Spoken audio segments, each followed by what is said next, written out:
But just to kind of update everybody on what's going on right now in the current market, people are still buying homes. This has been a great year for myself, for my colleagues as well. People are still buying homes. The market is still competitive. You have to understand there's just not enough homes out there. And you may not like the home, you may not want the home, but somebody else will make do. Most people are looking at homes as a long-term investment, right? So they're looking at for the long haul. So that's why having a buyer's agent is key, because you want somebody to be able to talk you through and say, hey, listen, all right, the inspection came back, the inspection report has some things up there, but this and this is okay. We can get by with that. That's an inspection report that we can do. Without a buyer's agent, you look at that inspection report and you're going to run away. But all homes are going to have some type of issues.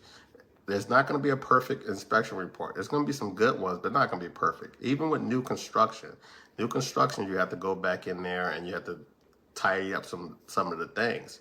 So a buyer agent is important no matter what happens with the settlement, no matter what you think. As a buyer, unless you like 10, 15 plus type of homes in and you're an expert, then you might not need one. But as a new buyer or a second or third buyer, your second or third home, you probably want to have a buyer's agent, and you definitely need a buyer's agent, because they're going to be the ones that's in the market, that's doing this every day, that's trying to tell you what's good, what's not, and how to move forward with the offer. And so one of the things we hear all over the news is the NAR and the settlement. So it's not settled, it's a proposed settlement that's supposed to be reviewed. The Department of Justice has to accept the settlement, and then that whatever they agree to will go in play. A lot of people is getting a lot of misinformation and things of that nature. Now, the thing about it is buyer agreements have always been in place.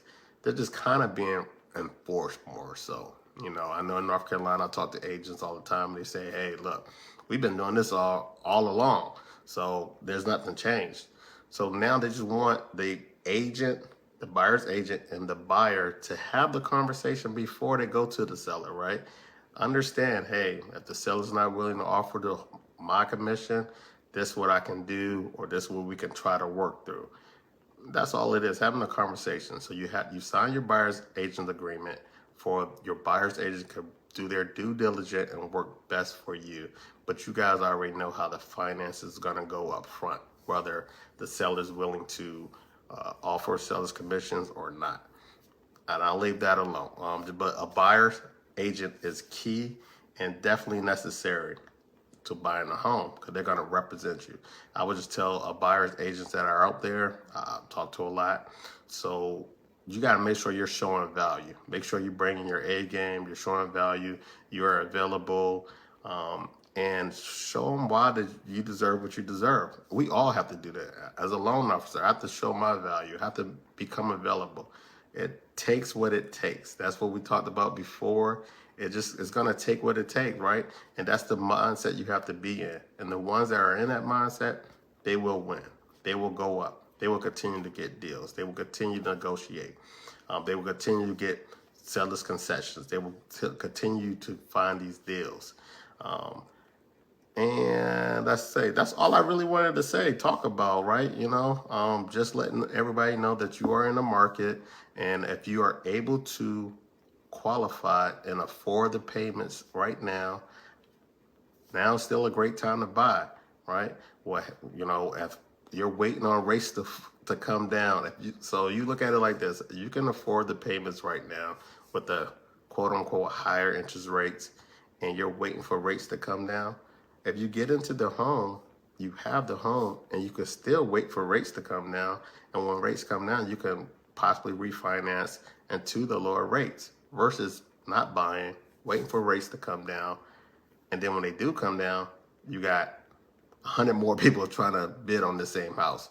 One of the things still remains the same. Right now, they say home prices are increasing about 5.3%. So the price of a housing is going up because it's a supply and demand, basic economics, supply and demand.